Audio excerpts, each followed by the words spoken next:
Sa bisa ng warrant of arrest dahil sa kasong attempted murder, arestado ang isang lalaki ng mga otoridad sa Gandara, Samar. Patrolwoman Maria Elena Singian sa report.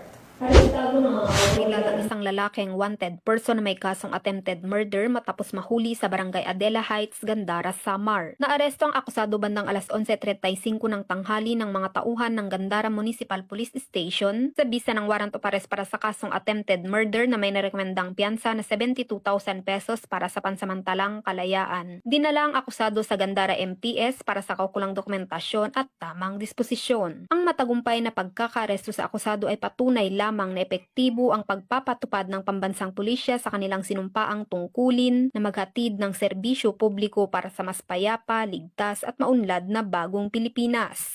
Mula dito sa Eastern Visayas, ako ang inyong PNN correspondent, Patrolwoman Maria Elena Singian. Alagad ng batas, tagataguyod ng balitang pulis.